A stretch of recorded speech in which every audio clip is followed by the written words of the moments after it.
What's up, everybody? Welcome back to On the Warpath. Warpath Wednesday, Chain of Command, whatever we got. We got so many names for this doggone thing.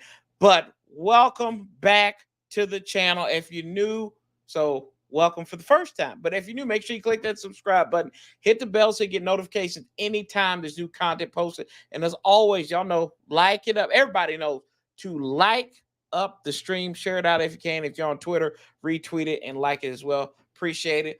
On the road to 3,000, under 60 to go there. So appreciate that. Y'all know we got guests and y'all seen them on here. It is a great one of our great content creators out here doing this thing.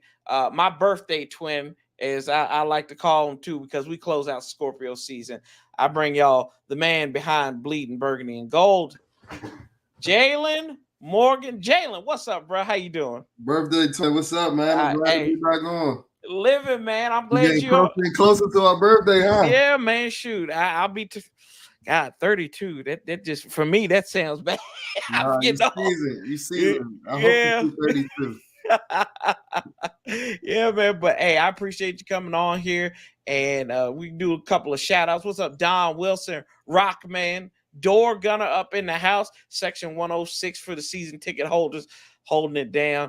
And then Rich, what's up, man? My Broncos brother, and how you feeling? But dude, it's a lot going on right now. It's the best time of the year almost, because we got preseason, so we saw a little bit of it. I think you went to the game on Saturday too. I did. I was sitting in that beaming hot sun. Give me, so before we even get into the game, give me the vibes. Give me what you thought.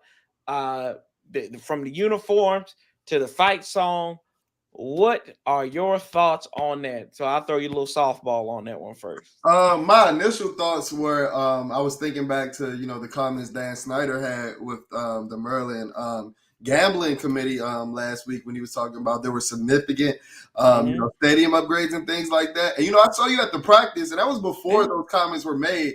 And I was like, that's a bold-faced lie, bro. Like, I didn't see anything different. But I was holding out hope that, they probably were going to start things, when the real game started or, when preseason started, but it looked the exact same.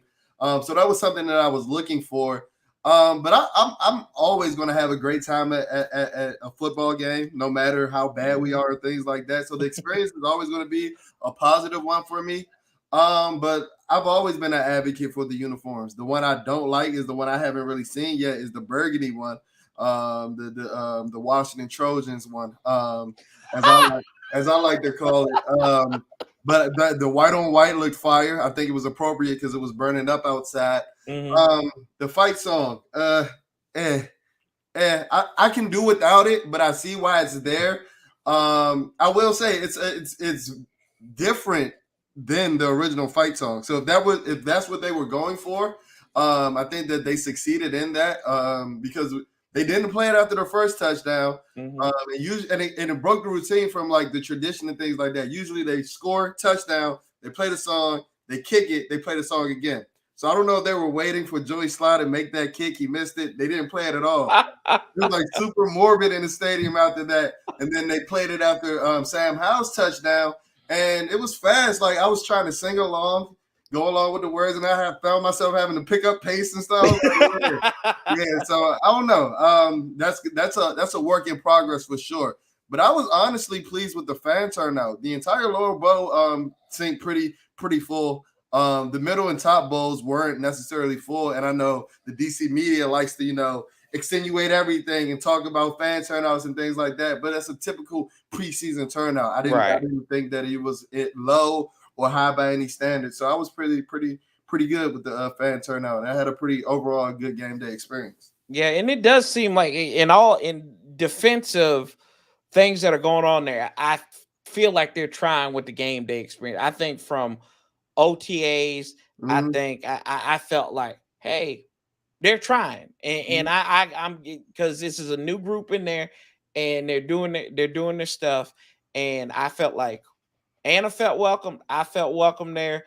Had a good breakfast there when we were at OTAs, and then week before last when we were up there for the practice. I mean, I felt like there was last year I felt like it was more organized than it was this past year, but to me that's a bridge over troubled waters because it don't really matter because I still had a great time and I think they were doing some they're still trying out some things, and this is you got to hold some folks' hands. Folks like I think like folks like us, we don't really need our hands held. We just put a good product out there so we can justify doing what we're doing. Doing what we do. That's all I ask for. That's literally like my only hope. Right. Don't have me looking crazy. Do what I do because I love doing it, and y'all make me look crazy. So I'm willing to look crazy, but I don't want to. I don't want to. Yeah, we sit on here in defense. Shout out to my man Corey. What's up, Corey? Slapping table. Yeah, we always slapping tables here, but I got a bad hand right now. The pimp hand ain't as strong. By the way, your guest has a great beard. Thanks, yes. Man. Thanks. Yeah. Thanks. Hey man, he makes his own beard oil, so you gotta go check him out. Yes, Rockman laughing up in here. Will Dick says the light skin connection. And Paulie up in here, he's saying the rent is due. Rockman again. Josh Kirby, what's up, Kirby? Saw you up there on Toothpicks channel. And then what's going on? I love what Jason, Julie, Ron are doing for the organization. Wins will eventually come. And then Paulie, really quickly, Corey. Really quickly, go ahead, bro. We all about self promo. For my man that had a great beard. If you want a beard like this, stunnersbeardsauce.com. Stunnersbeardsauce.com. All natural organic products. I could get you right just like me, man. There you go. Hey. I'll have to, before we get out of here, I will have to get that link and put it in the in the comments for you there. But yeah, check them out though. So let's in there we talked about the game day atmosphere and everything. I wasn't a big fan of hail to the Commanders. I'm the type of dude that's like, just kill it and let's move on. Just reinvent something because to me it felt forced, and I don't necessarily need a theme song to celebrate a touchdown because it doesn't matter where I go. It's like if I'm rooting for a team, I'm going to celebrate anyway. So I wasn't a big fan of the gospel version or whatever they were trying to do out there for the hail to the Commanders, but the King version. Yeah, exactly. And then I don't know, the white pants, man. I liked it. I finally hopped on board with the white jersey. The white pants. They got to do something about that. They got to do something with they got to put a stripe, put a line or something on it. It's just like, man, it's white, right? Yeah, it's just white. It's just plain white. It's like, I feel like a lot of the modern, not even just NFL, but a lot of the modern sports like jerseys are going with that color block focus. And I think a lot of the designs are getting bland. So I don't think that's necessarily a command. I wouldn't say an issue. Right. I don't necessarily think it's a Commander's issue, but I don't know if it's a trend going with, modern times and things like that. But if you look, they were trashing the Rams uniforms. They were trashing the Rams uniforms when they first dropped. Now everybody wants one because they won the Super Bowl. Exactly. And they have like a collar block. So I think that our uniform pattern actually resembles theirs a lot. So, it's just going with the trend. And I think that's where they're trying to get away from the tradition with the more modern looking things like that while holding on to some traditional rituals and things like that. No doubt about it. No doubt about it. So we'll probably see the white pants again out there in Kansas City. Lord have mercy. But anyway, Panthers game. Hey, let's get into it. We had some good this draft class. They had some early hitters right there. B-Rob comes in there and takes over for Fumbleitis himself. Shout out to Antonio Gibson. And then Sam Howell. And he has become the savior of the franchise. And on an overreaction Wednesday, man. Talk about who you liked on Sunday. Like, and you talk about those guys and what they did and what you liked out of them. Of course, I like Brian Robinson Jr. He looked like he belonged. And that's something that I saw from Alabama. He has a translatable game. You get some guys that produce in college football, but they might not necessarily have the game to translate, like a Darnell Pumphrey and things like that. So I like Brian Robinson Jr. I actually like Carson Wentz. And this has been a theme that I've noticed. I've been about 4 training camp practices. It seems like they're emphasizing for him to take the check down. And you saw that on Saturday. I personally like I get real deep into it. I like how he stood tall into the pocket. It shows that he has a confidence in his offensive line, and that's something that I didn't necessarily see from him in Indianapolis last year. I liked what I saw from the starting receivers. I know we didn't really give them a lot of opportunities and things like that, but the speed jumps off the field. You can see it on your TV. You can see it in person. Even like the route that the flag that Jahan Dotson got, he routed that dude up so bad, like it was ridiculous. Like, and then you pair him on the field with a Curtis Samuel that runs a 4.31 and a Terry McLaurin, who we all know. Like, we'll touch on that later, but we all know who Terry is. We all know we do. He that guy. He that dude. Definitely. So Terry continues to be that guy. The defense kind of concerned me a little bit. We couldn't get off the field with Baker Mayfield. Off season of talking about getting off the field on third down. It seems like that issue is still here, no matter the coordinator. It could be Jim Haslett. It could be whoever. It could be whoever. We still can't get off the field. I thought that the defensive tackles looked pretty good, and I actually liked what I saw from Jamin Davis. He looked like he belonged. That's all that I'm asking for right now. Now, I know I'm moving the goalposts a little bit, and I shouldn't be for, a first-round draft pick, but that's the improvements that I saw from last year. So those are some guys that actually stuck out to me as far as the starters go, for sure. Yeah, and, you kind of to double down on that, I liked what Carson did, and we know he's got the deep ball. That's not the problem. His has been short to intermediate routes that where he's had the problem at, and he showed that he can connect on those. He showed poise in the pocket. And, they're running a vanilla defense and everything, but still, I haven't seen this out of a quarterback who will feel the pressure, step up in the pocket, and deliver the ball. And then you look at these backup tight ends too that were out there. Armani Rogers, man, like he's showing that he wants to belong there, because the only passes he didn't catch were the ones that were like questionable. They were 50-50 balls, especially on that first third down. That was a 50-50 ball. He could have came down with it. But, I thought that Carson did a good job. I said he needs to be efficient. And I think he put up efficient numbers out there. I think it was 10-13 for 87 yards and led that last touchdown drive. But I thought he looked really good with the first team. He looks like he belongs. Like he's finally somewhere that people want him. And I think, and that's going to play a pivotal role. Also, I noticed this, and they just started talking about it this week on the radio and stuff. Scott Turner was on the sideline.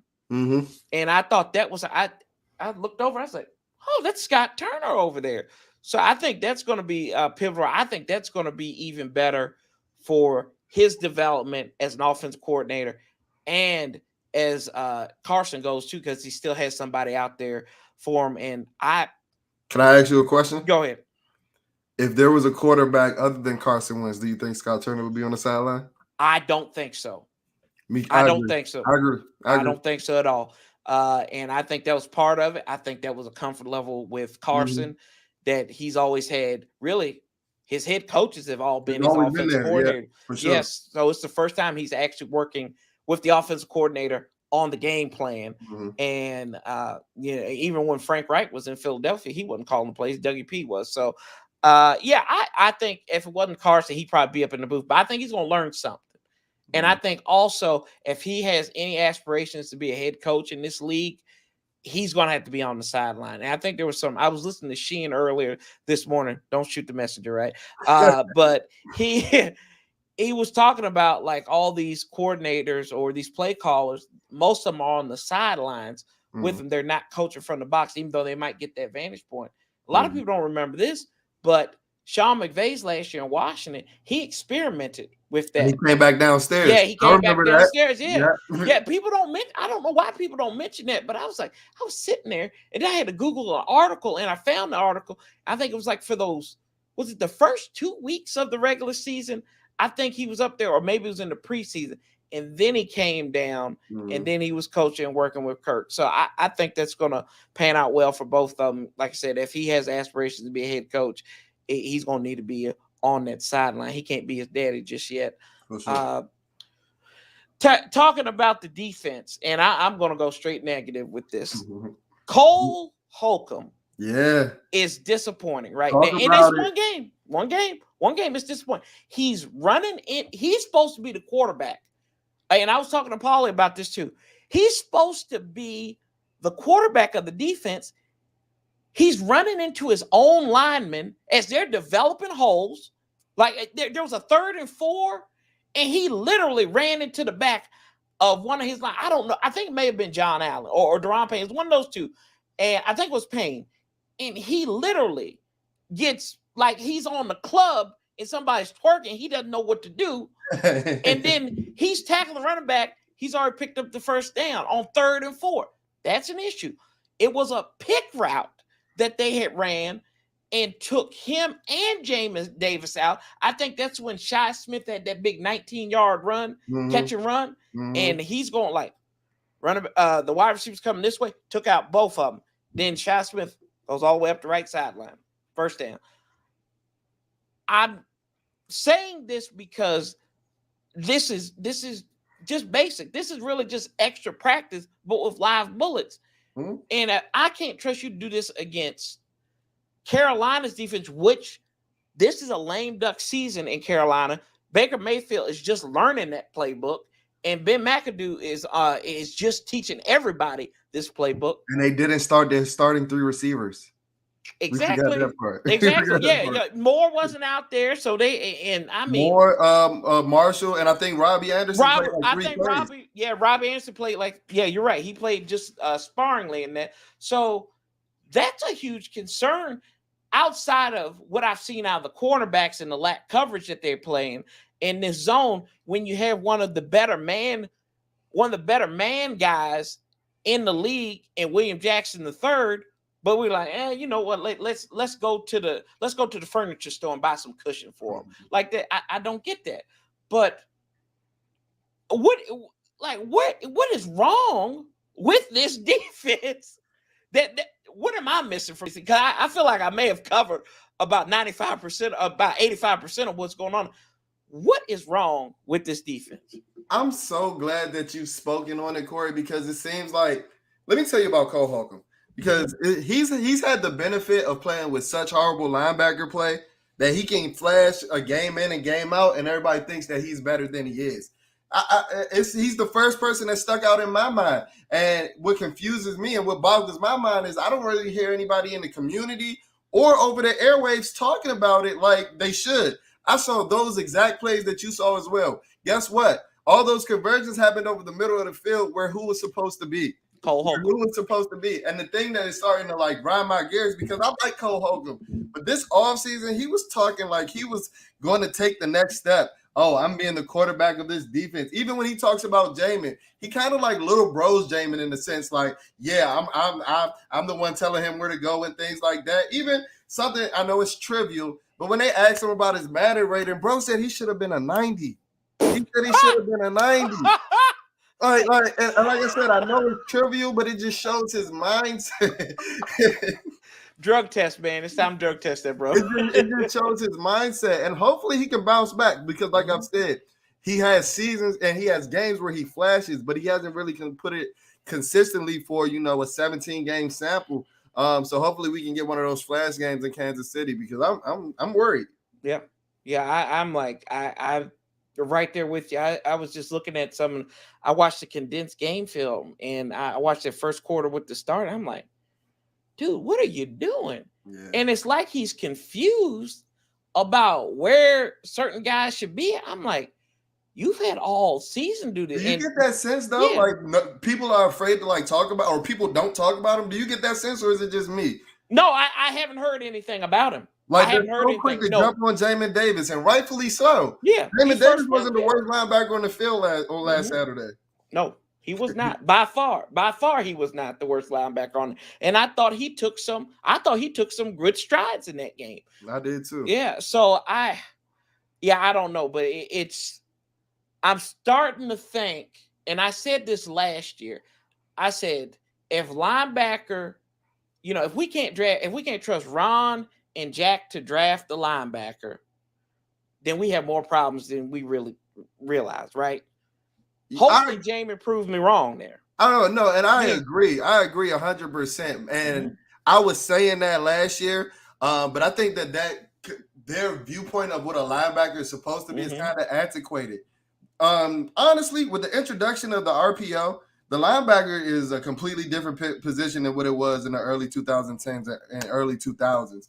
You got to be able to check, run, check, key. Like linebacker might be middle linebacker might be the hardest position to play in today's NFL. That's why you don't see too many guys being good at it right now. That's why you giving Bobby Wagner $10 million at 3,900 years old. But I mean, I just think that they have an antiquated view of what today's modern linebacker is supposed to be, and that is concerning. I agree. Yeah, I mean, and call me crazy. A lot of people haven't talked this about Jamin, but could you play him like a Micah Parsons, man? Just play him like a jack of all trades. Line him up, put his hand up in the dirt. Just have him all over the field and see what he can do, especially in precinct. Just see, let's just throw him out there and see what happens. But, like you said, it's antiquated. Like, this is the box you have to fit in to be a linebacker. And I don't know. To me, I thought Steve Rush should have been gone. Steve Rush should have been gone before Sam Mills III was gone. Or I think both of them should have been gone at the same time, because clearly he's not getting what we need out of these linebackers. He's not getting the room is not responding to him. I don't care, what he did when he was at the Air Force Academy and everything like that. And then he had linebackers in Carolina. He had Shaq Thompson and Luke Keeley. Yeah, they were just like, here you go, buddy. Here you go. So he's proven to me that he cannot squeeze the orange and get the proper amount of juice in that situation. So, I mean, it was a big negative to see that defense out there after all this talk. And then it puts the laser beam right back on Jack, which I thought was interesting. John Keim had to bring up. It's like, why did you cancel your Twitter account? I'm like, bro, this is over with. Why are we bringing this up again? So I don't know. But media, man. I've been on all day, man. Yeah, hey man, we're gonna get to him. Joey Sly in the missed extra point, I thought was a bad hold. What did you see? What did you see when that happened? So from the stadium, that's probably one vantage point that you, like, guys on TV actually get a better viewpoint of. Didn't necessarily see it. I went back and watched the watch back, and I didn't necessarily look at the hold. I'm not even gonna lie to you, because Doug Walker's commentary on the kick was funny. He's like, "Great, bro, you gotta be kidding." He said they're aging me over here. He was ticked, so I just busted out laughing. So I honestly didn't get a good viewpoint of the hold. Yeah, it seemed kind of wonky. And I felt like that's been the connection with Cheeseman, and the way that sometimes it just gets it's a little funky. And I think at times, I'm not defending him, I think Sugarfoot Hopkins, that may have cost him a job more often than not, was that snap to hold and not just the kick. But that was a problem early in preseason. Yeah. So I mean, is it the kicker? Like I told Toothpick today, sometimes it's not the fuel you burn. Sometimes it's not the fuel you burn. It's the car you're driving, and vice versa. So, but let's get some more shout out. Will Diggs say, I'll ask you this one. The Roquan Smith thing, do you make a trade for him? I say no, because you're going to have to pay out the yin yang for him because he's on his rookie contract, but there's no denying that talent. What do you think about that? Would you make a move for Roquan? I say no, and the only reason I say no is because I don't think he's a scheme fit. Because he's a great player. Don't get me wrong, but he's a little light in the ass. He's like 225 pounds. So you're pairing him with Jamin Davis, who's also not known to be an enforcer and things like that, and that's supposed to be your future linebacking core. If we had a more, solid, like a Thomas Davis still there that can produce or things like that, because Roquan is going to be man in the middle. But just a downhill linebacker that we know is going to take on blocks and things like that, I would probably look at Roquan, because he's another linebacker that has to run free sideline to sideline. Okay, and now we'll get to the proverbial elephant in the room now. Antonio Gibson, trade Gibson. Why can't we use Gibson? And you had an interesting take, because you predicted during the offseason, I think it was in May. That's when the tweet you posted. You talked about him being one of the top kickoff returners in the nation when he was at Memphis, and how Brian Robinson, one, is a complete back. He's been doing this since he was out the womb. Thoughts on Antonio Gibson, and where does this train end up, I guess, going into week 1 against Jacksonville? Can I just get a minute to run my victory lap really quickly? Oh, hey, hold on. No. Pause. Hold on real quick. Now go ahead. There you go. I told you. To other people that replied to that tweet telling me that I was crazy, I told you so. So, hey, if you're listening, I know this is a pretty big platform. Commanders, I know you're probably listening. I need to be on staff because I predicted this 3 months ago. I got the proof. All right, we can get back to the split screen. All right.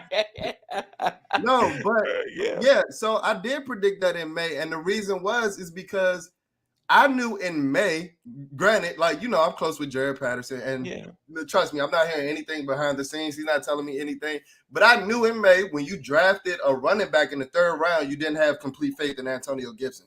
That's what that shows you. Because guess what? That's one of the most devalued positions in the NFL. And a 3rd round pick is still considered a high draft pick. That's high draft capital.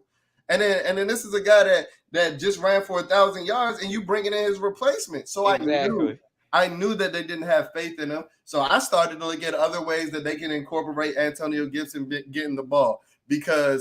And I wasn't the only one. The other guys that I'm in the group chat with, Rio and them, we all predicted that Antonio Gibson wouldn't be RB1 by the bye week. So we predicted that. So I started saying he's still an explosive guy. This is a guy, but the vision isn't there. He's not a running back. What does he do well? He was a nation, like number one in the nation in kickoff return average as a senior at Memphis. Now, granted, I'm skeptical of if he can reach that form again. He's looking a little heavy, gained a lot of bad weight since then. But I will say his physique has looked really well this offseason. Seems like he's cutting down some bad weight and things like that. So if we can get that explosiveness that we saw in Memphis, I remember it was a stat when he was drafted. I think Antonio Gibson scored every 8 times he touched the ball. That's ridiculous. That's ridiculous. So if we can get him in open space, I think one of his biggest fumbling issues is that he starts to brace for hits when he goes down in tight corners and things like that. Well, you're either kicking it out of the end zone or you're making a couple of guys miss. Now you are prone to get jacked up, but I think that this is something that he's been doing for a while, and I think that he can excel in it, especially if we're going to be giving Brian Robinson the lion's share of the carries going forward. Yeah. And if you go back and look at Memphis and his junior college years, he was never the primary guy. Never. He's never the primary guy. And talking about what you said about his vision, and a lot of other folks said this, and I was sitting down when I was watching the replay. I think that the first run, he had a cutback lane, and his head goes to one space. He doesn't look. He just goes, he's like, that's it right there. And then he still holds the ball. I don't know how many people have the Washington football team calendar. He is the calendar athlete this month. Oh, he's on the front. He's on the cover. This month? Yeah, for August, he's the cover player. And it was against Dallas back in 2020. And he's holding the ball. He's going in. And the ball is just like this. It's from his chest. Like there's this much space in between.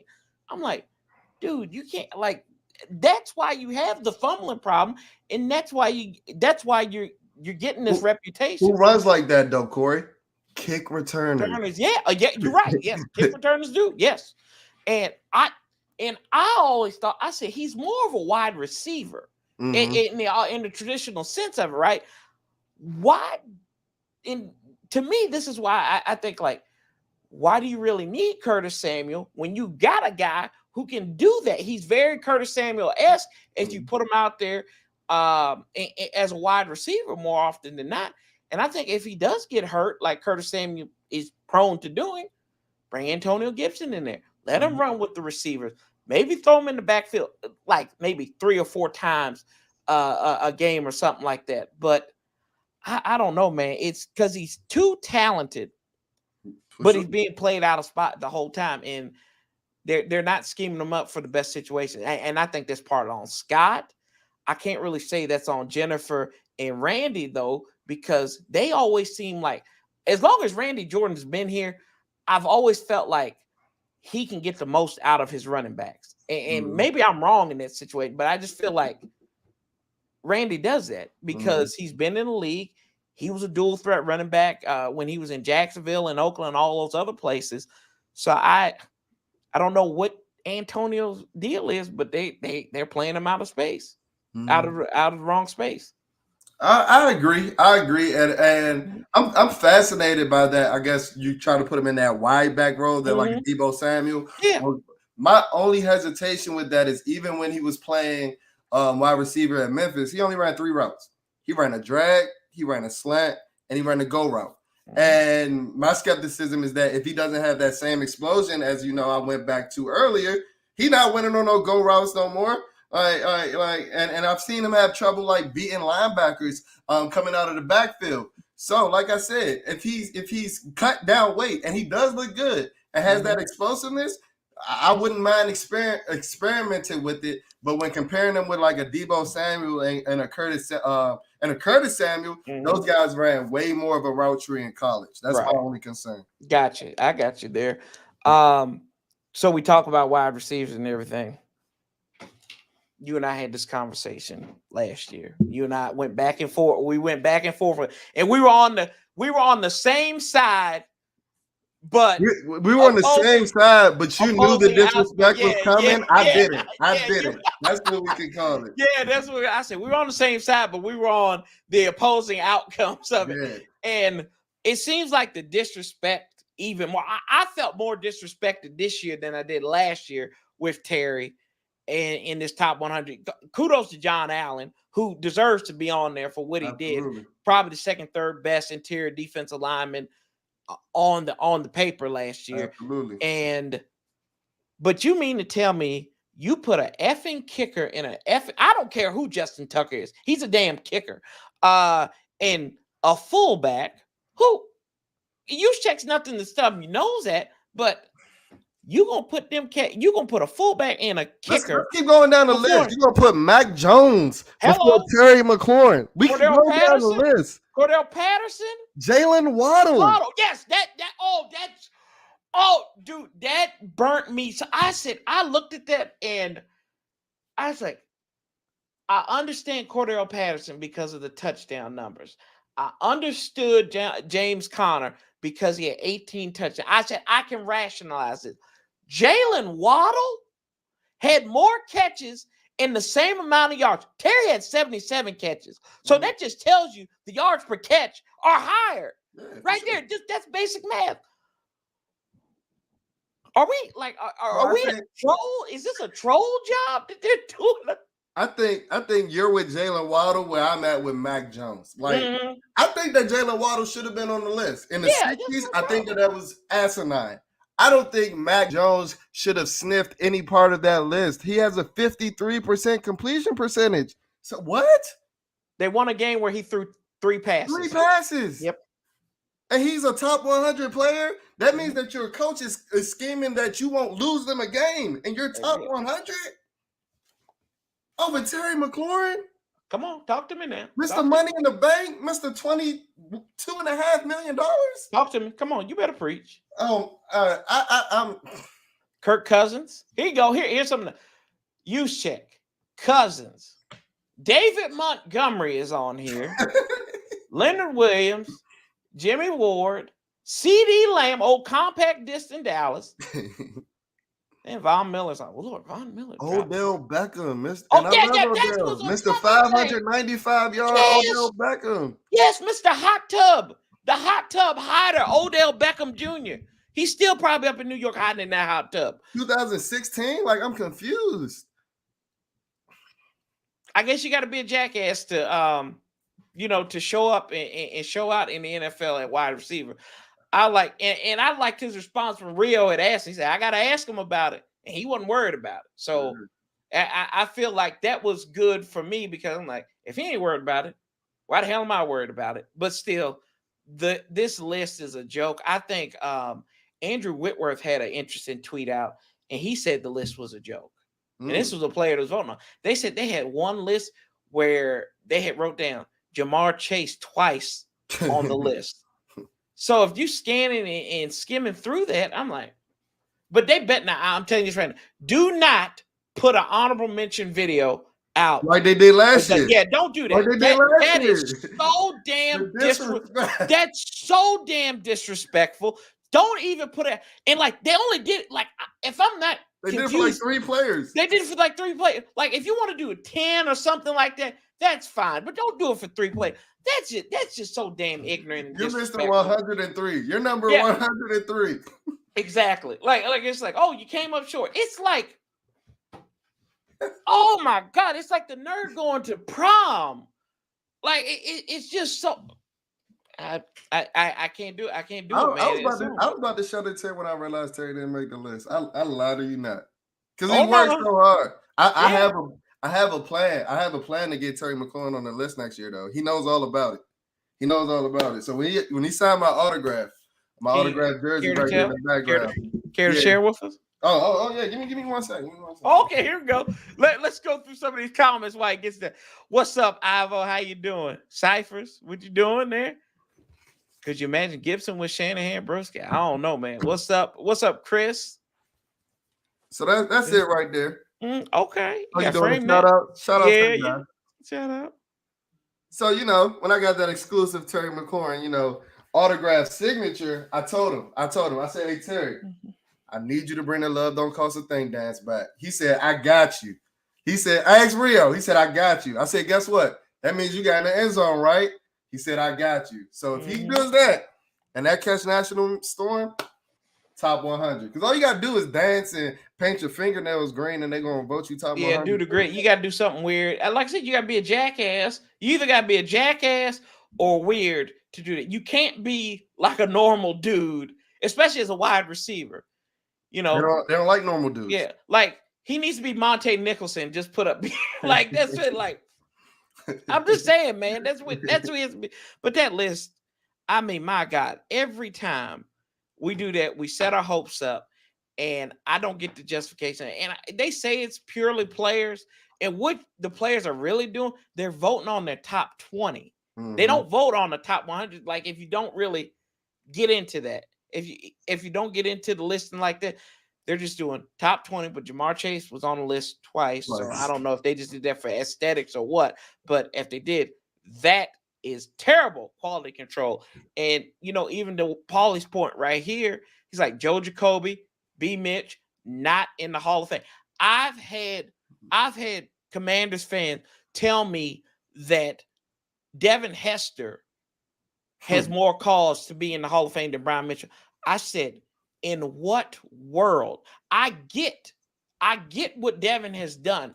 He is the premier best returner of my lifetime. Fell off quick though. He fell off pretty quick.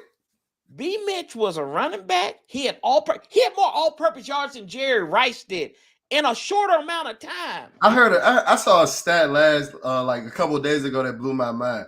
He led the NFL in the entire decade of the 90s in yardage, all-purpose yardage. Like everybody in the world, Brian Mitchell had more yards than him. Not Barry Sanders, not Jerry Rice. No, like they say up in the church, ain't nobody.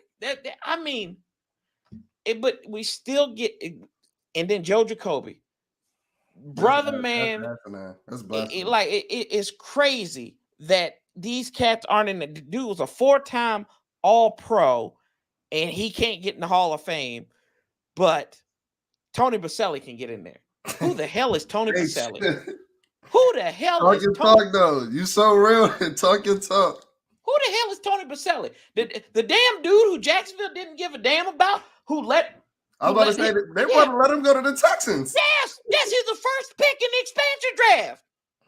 Who the F is Tony Baselli, man? Like, damn, okay, anyway, so we know it's foul, so I'm gonna play a game with you here, right? All right. Fair or foul? Okay. And you know where I'm going with this, because you and I had a tweet interaction about this. For sure. Scott Abraham shout out to Scott, friend of the channel, Mhm. got on, had a one-on-one with Carson Wentz. Mhm. Asked him a couple of questions, very direct questions, but it was he gave him a lot of softballs. And then he went in there and asked him about, he said, Indianapolis didn't want you, Philly didn't want you. Is this your last chance at a starting job? I'll just let you go. Fair or foul? Foul. And I want to go back to the interaction we had, and I want to point out specifically. Go ahead. And I graduated. I have a broadcast journalism bachelor's. Yeah. Like that's what I went to school for. And I want to separate. I have no problem with the line of question, but through my years of training and going to school, so I have a pretty good background knowledge. Mm-hmm. You are never supposed to address a question like that, especially when you're not trying to offend somebody.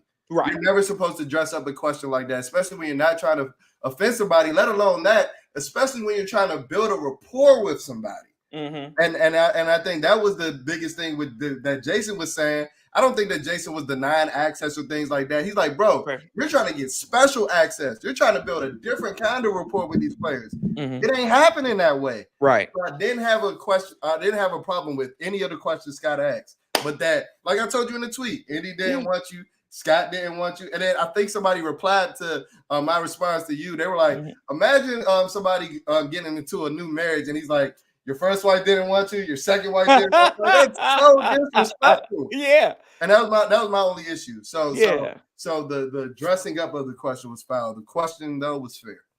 Yeah, and to clarify how I felt about it was it was the essence of it. Now, like you said, you can church that up, right? Mm-hmm. You can church that up a little bit better. Hey, Carson, it didn't work out in Indianapolis. It didn't work out in Philadelphia. Mm-hmm. Do you feel like this is your last chance at a starting job? Same substance. Mm-hmm. It's the same butter. It's not even, I can't believe it's not butter. It's the same damn thing. It's just said differently. You know, it's like I had a conversation with my grandma about this last week. I said, Grandma, it's not about what you say, it's how you say it. And I did not have a problem. I thought, and this didn't blow up. The reason why this blew up even more was because Warren Sharp retweeted that little bit segment, that 30-second clip out of an 11-minute interview. And I thought it was a great interview up into that. The interview was a day old before anybody else picked it up. Exactly.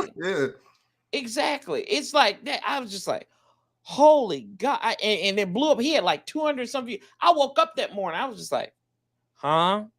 I was like, how did this happen? I was like, and I talked to Kyle and them on the Burgundy Zone about it. I said, hey, I was like, I get where he's coming from. Could you church it up a little bit better? And with Jason's comments, I don't have a problem with him defending Carson because Carson, I feels like he has not been defended in previous times, right? I agree. So I think that was good. Now I think maybe that should have came from Ron, but I don't have a problem with Jason doing it. I thought the good luck with it's how you frame it, right? The good luck with doing it, and then and Scott, that I felt like that's a phone call situation. And whether if you got to call Channel 7's program director or whatever, whoever Scott's boss is, call him or call Scott directly and talk about that. I think that should have been handled externally instead of for the whole Twitter world, because the worst thing, because I hate him so much, and I'm not afraid to use it right. I hate Mike Florio with a unrivaled passion. I cannot stand the man, and he jumped on that. He jumped on that like an old lady at a 50% on set. Yeah, he just like, and then he went in the conversation with Jason about it. So that's why I had a problem with it, is because you could have completely avoided that. But it became a distraction for sure. I agree with that. Yeah, but other than that, I'm cool with defending your guy, and I'm cool if you rephrase that question with Scott. Also, funny tweet came out. 980 retweeted, but it was on 1067 fan. The Junkies had asinine theory. Basically, I'm paraphrasing this. The Commanders would be better with probably would have been better shape with Bruce Allen than they would with Jason Wright. I don't even want to spend too much time on it because Don't do it. that take was a damn joke. Mhm. But this is all I'm gonna say on it. The tenure under Bruce Allen, or some of the tenure under Bruce Allen, is the reason that you're in court right now. Exactly. It's the reason that you're in court right now. So that culture, the culture is damn good. That's the reason why your man Dan is playing cat and mouse in Aruba, right? So I don't want to go too deep into it, but we know why that article was made. We know exactly why that article was made. We know exactly why. Because you're not going to compare a couple of mishandles on a crest to you paying off all these women and all this. I don't even want to go into detail with, because I don't know a what you're talking comparison about. shouldn't have been made. But comparison that shouldn't have been made. But I don't want. That was a trash take. Yeah. And I'm a fan of 106.7. Not necessarily the Junkies. They're probably the least the least listened to program that I listen to. But that take was garbage, and I'll tell anybody and their mother that over there. Two things I thought about it when I said one, Jason is nowhere near the football operation. He's purely business, and that's what he's doing is the business side. So one, nobody really liked doing business with Bruce. They said that Washington was very arrogant, like in the league circles about this. So one, I don't know. I don't think you're in worse shape with Jason. I think you're in better shape with him. I think you got a dude who actually does care, as evidence with that tweet with Carson. He cares about his product. He cares about his guys. And we've seen it. They're getting awards and all this good stuff about what they're doing and how they're trying to rebrand and everything. And it's been sloppy. The rebrand's been sloppy. But when you deal with disenfranchised people who have been disenfranchised for 30 plus years, some people weren't even alive, but they're still fans of this team. While I would kind of crazy say people who have abandoned them and people who have stayed with them for the non-glory years are better fans than those people that have left. And I'll say that today, especially younger fans like us who really haven't seen this team do anything. Any success. Nothing. I've never seen an 11-win season. Yep. No, I have never seen. I don't remember it, but I was alive for the Super Bowl. I was alive. Lucky you. Yeah, right. I don't remember a doggone thing about it. But man, I just thought that was I was like, that was completely out of pocket. And I have no idea what they were thinking there. It's preseason. We should be talking about the game and stuff.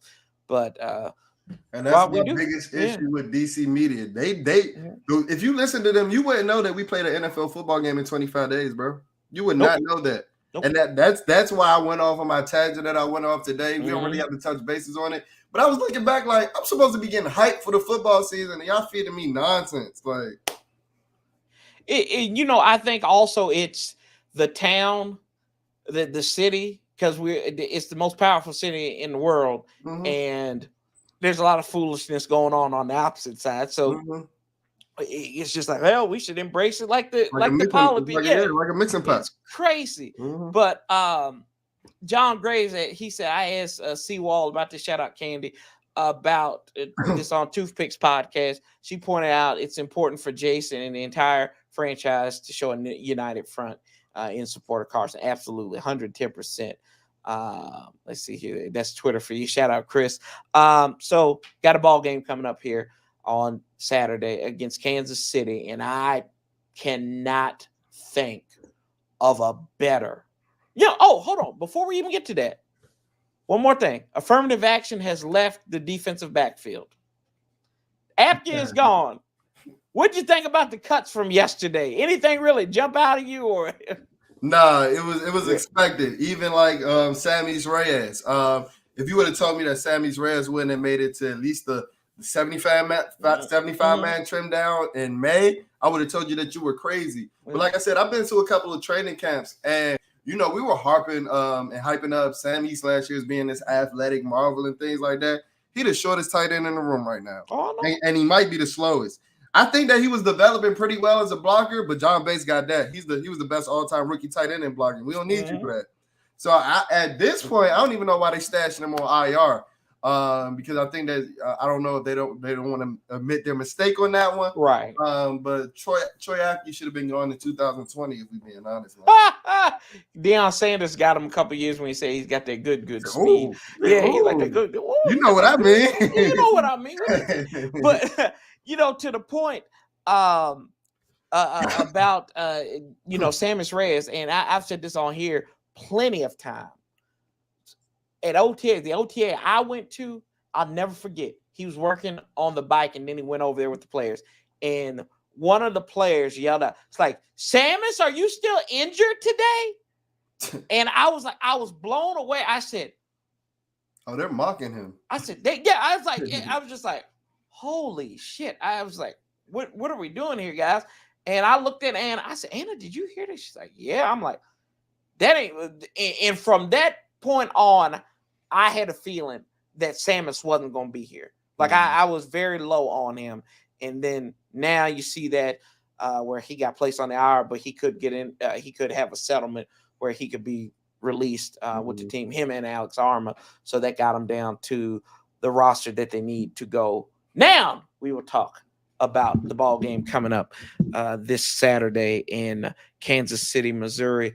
The Kansas City Chiefs, runners up in the AFC, dynamic offense, Patty Mahomes and them. They put 14 big quick ones on Chicago last week, and they look like they're going to be a powerhouse even in a struggling division, man. So, it's preseason. We won't talk too much about the matchups with these guys because we know what the Chiefs are. But who are you looking at for better or for worse?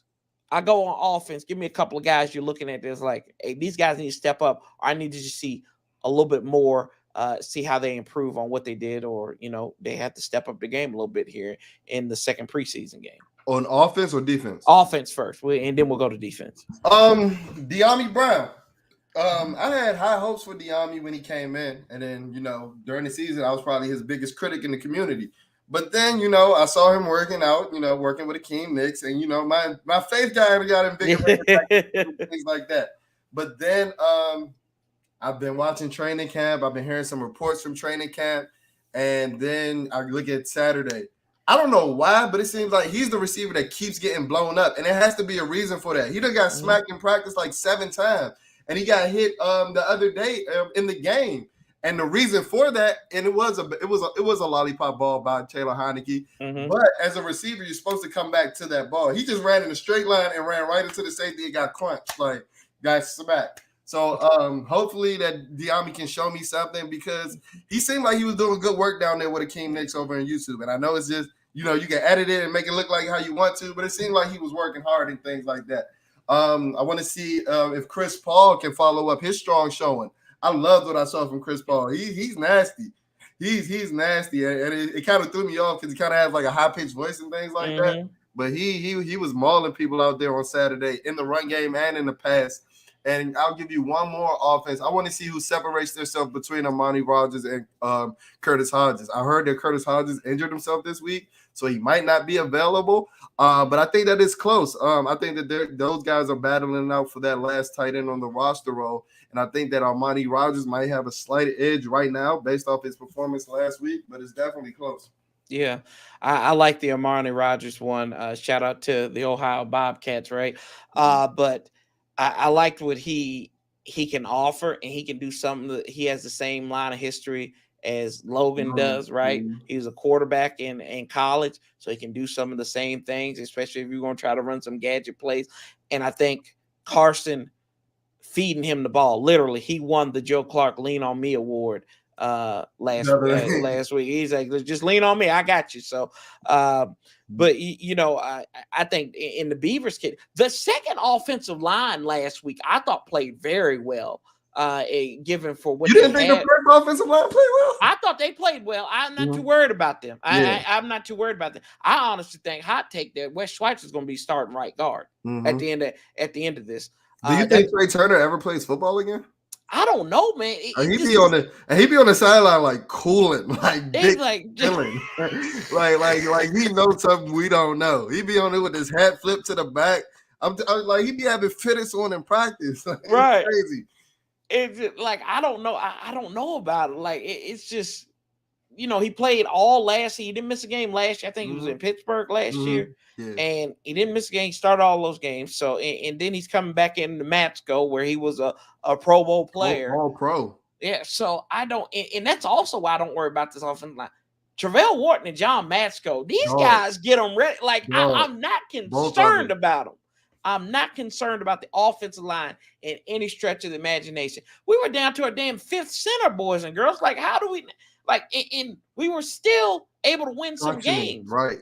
So I'm not worried about that. I think these cats will be ready to rock and roll on that. I want to see what Sadiq can do too now. I want to see Sadiq because he was the comeback player of the year last year because he played 110% more snaps than he did last year. He only had to play one drive, but I want to see Sadiq and see what he does out there.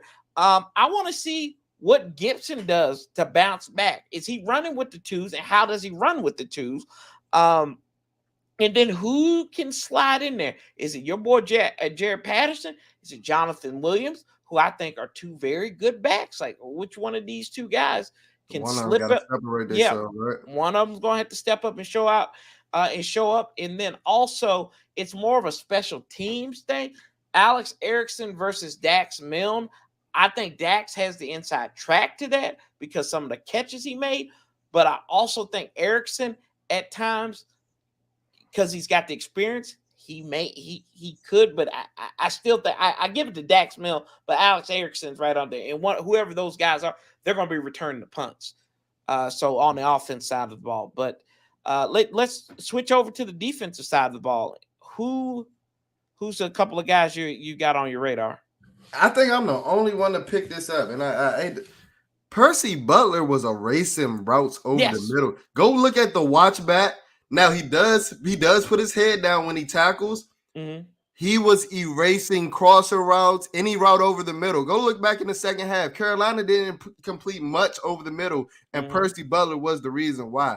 He flies around on the field. Like I said, he's a little light in the ass for the safety position, and they had him playing strong a little bit.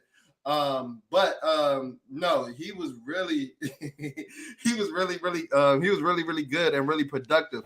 The other guy, Steven that was out there. Parker, my God. Mr. Parker, yes. Oh my God. Oh Lord, that bro, he was laying the damn wood, and I got worried though because you know how he did. You see, every time he laid a big hit, the helmet flew off. He'd be a little dizzy. Yeah, and then he'd also be looking back at them dudes like he'd be staring. I said, bro, please do not get a 15-yard penalty because don't do it. Do not do it. But yeah, I like Steven Parker, and he can show me a little bit more. I think he's gonna make a threat on this roster, maybe. That's why you were like, hey, we can get rid of Apke because we got this guy right here.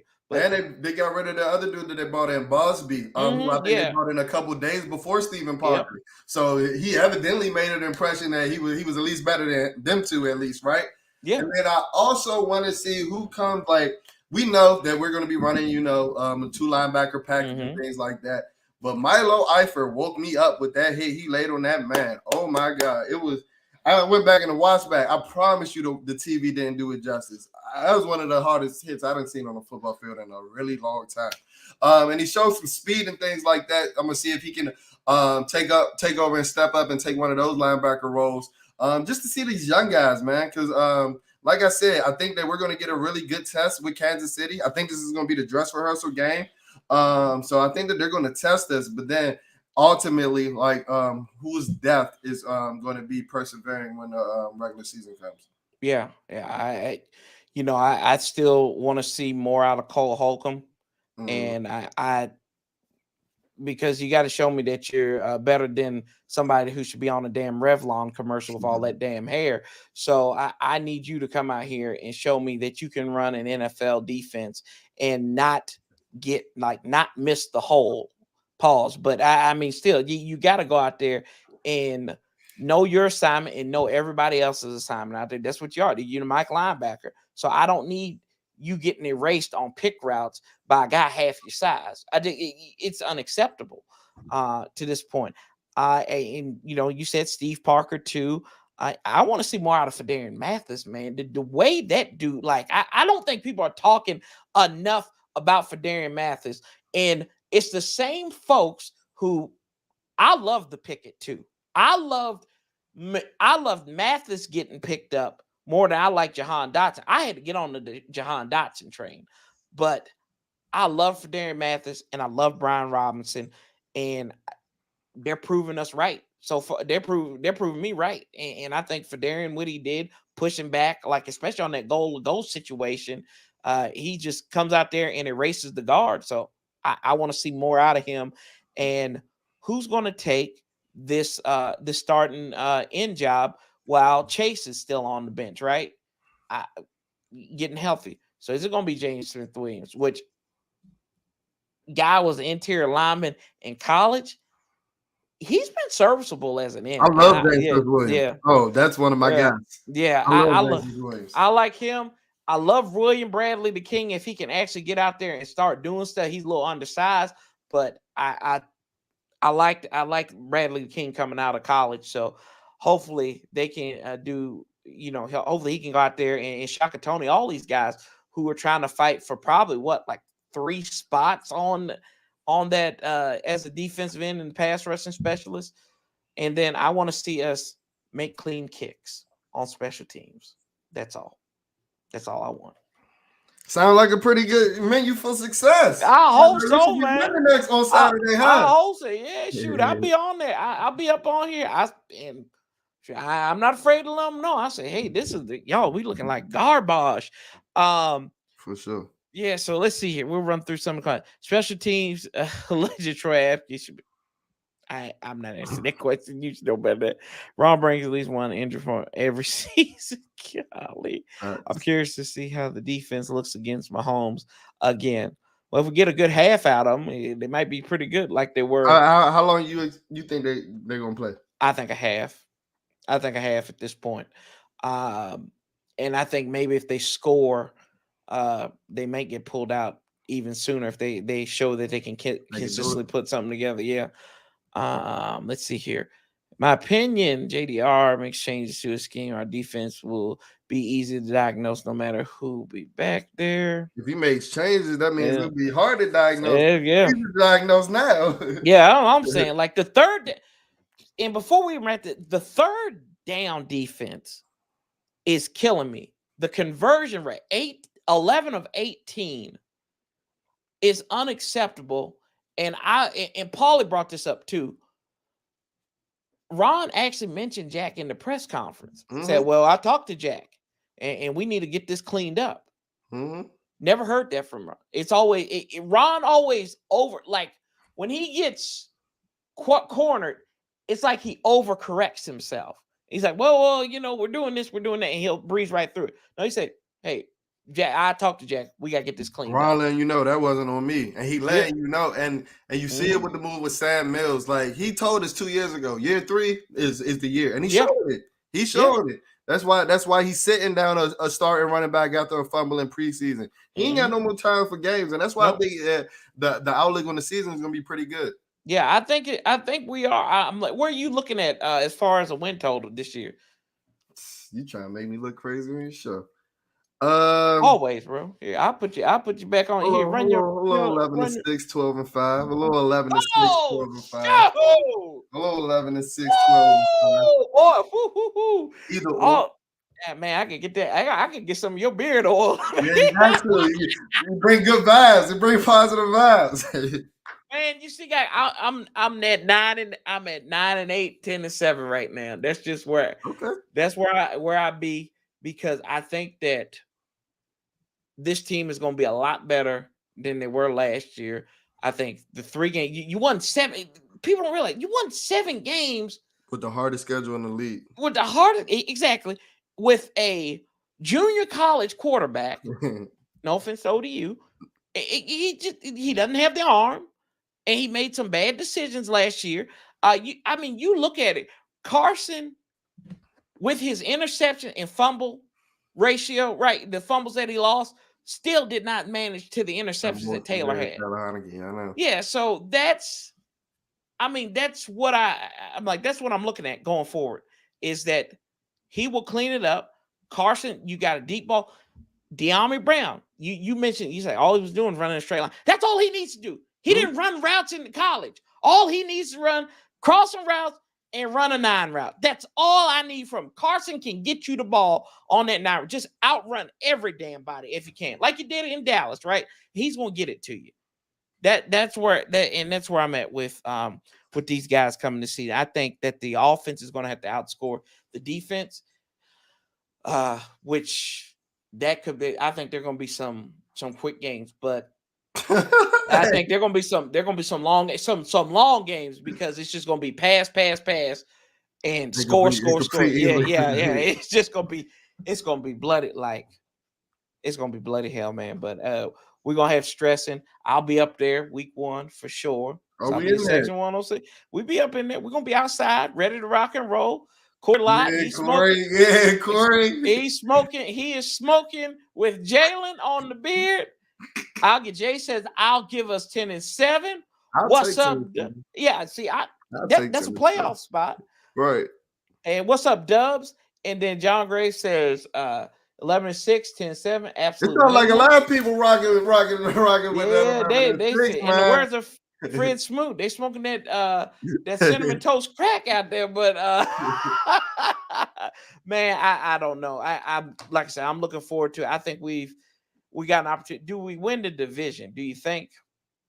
Yeah. Think so? I mean, I think it's just like that's what the NFC East does. You know, they don't have a consistent winner, and I think Carson goes on his revenge tour. Carson I think he's 9-3 against the NFC East in his career. So this is what he does. He has Dallas's number, like no matter if they want to admit it or not. He has the Giants number. And if we being honest, he had our number when we was in Philly. Oh, he sure did. He had our number. Mr. Duck Scramble, Yeah, he had our number too. So I think that he's back in a division that he's comfortable with. We have a worse schedule, and I think that honestly, I don't even think it's debate. He has the best set of weapons, not even just receivers, tight ends, running backs that he's ever had. So if we can just make him and turn him into a point guard and distribute the ball and get it where it needs to be, I see no reason why we can't win a division. Yeah, and I think this too. I think the Giants are going to be better than than a lot of people think. And I think the Eagles are going to be worse than what people think. Likewise. I think Saquon might have a big year. Yeah, I think he will. And I think that Tyrod's going to win them a couple games. Notice what I said. Tyrod is running with the ones. Tyrod is running with the ones too now, y'all. So Dayball does not believe in Daniel Jones. So that right there. And Tyrod can win you some games if, maybe if Galladay isn't hurt. He doesn't have a damaged pinky or something. And I mean, I think Dallas is going to be somewhere in that fray, anywhere from the top to third. I don't think they finish fourth unless the Black Kirk Cousins goes down. But so who you got winning the division? Who I have winning the division? Oh, now you gonna we win it at 10-7? What? Oh, well, you said 9-8. Oh God! See, you gonna do this to me? This is my show, man. What you doing? How you gonna put me on the spot on the show like that? Yeah, come on. Let's see. Let's see. Why the hell not? Why the hell not? We gonna win the damn division. We coming for you, NFC East. Look at me. We coming for y'all. Right, put your screen up. Put your big screen up. Go ahead, tell it. Get out of my way. Yo, we coming for you. Philly, Dallas, Giants, we coming for y'all. We outside. The Commanders, we taking command of the NFC East. Fumbles and all with Gibson. Y'all gonna be fumbling them L's when we come and bring the pain on y'all. Huh? You heard me. Let's go. There we go. Let's go. Nobody clip that off. Please, nobody clip that off. They're gonna take it. They're gonna pull it up in January when we 3-14. Hey man, Jalen. Hey, bro, this is a blast as always. Sure. Tell the folks where they can find you at. You can find me on YouTube. You can search Jalen Morgan. You can search Bleeding BNG, Bleeding Burgundy and Gold. We have a YouTube channel. We're available on all podcast platforms as well. We also have social media. Our Instagram is at Bleeding BNG, BLEEDING, BNG. Our Twitter is spelled a little bit different. It's Bleeding BNG, BLEEDIN BNG. So there's only 1G in our Twitter handle. And be sure to check us out over on our Twitter handle. We're actually doing a giveaway. We're giving out one of these Washington Commander inaugural season towels out that they were giving out at the preseason game this past weekend. So the winner for that raffle will be drawn on Friday. So be sure to check that out, man, because I can't wait to give out somebody in this lucky community an inaugural season towel. There you go, boys. Yeah, and shout out for me. We going to 3,000, right? I got one ticket, section 106, Washington, Philadelphia. Y'all, we get to 3,000. That could be somebody's in a raffle. So I'm just gonna let y'all know that. 3 on the third row, fifth seat. It's yours. But we gotta get to 3,000, y'all. We gotta get to 3,000. Get my man there. Get my man there. We're gonna can't get there. Anybody better for it. More deserving. Appreciate you. And y'all click on Jalen's link. Y'all know in the title. Thank God for YouTube. We can click on all that now. You can go follow him. He's a great follow on Twitter, for real. The man keeps it real and aggressive. I love it. That's how. Hey, but we gotta be out here. We gotta be out in defense of our team, and then even in criticism of our team. Absolutely. So y'all check him out. Also, I always say this: the brother is a teacher on his personal Twitter account, which is Stunner Showtime. You can go there. You've got the classroom link and everything up, and y'all go help him out because it takes a lot to educate these young people out here. And our man is out here doing it. So I always got to get that plug for you, bro. No, I appreciate that, man, because it definitely takes a village for sure. Yes. I'm a big believer in that. Yes, indeed. But y'all, hey, Saturday, be back here, 3:45. We're going to talk about Kansas City. We're going to talk about the Commanders and see what we can do on that one. It will be a thinning hairline and everything because I'll be like Doc Walker. And like he says now, he said, why play if you don't feel like winning? But anyway, for Jalen, Sanchez 405, let's keep that same damn energy. We outlast the bastards together. Till the next time, love, peace, and hell. And as always, my fumbling ass, I can't find it. Somebody get my theme music.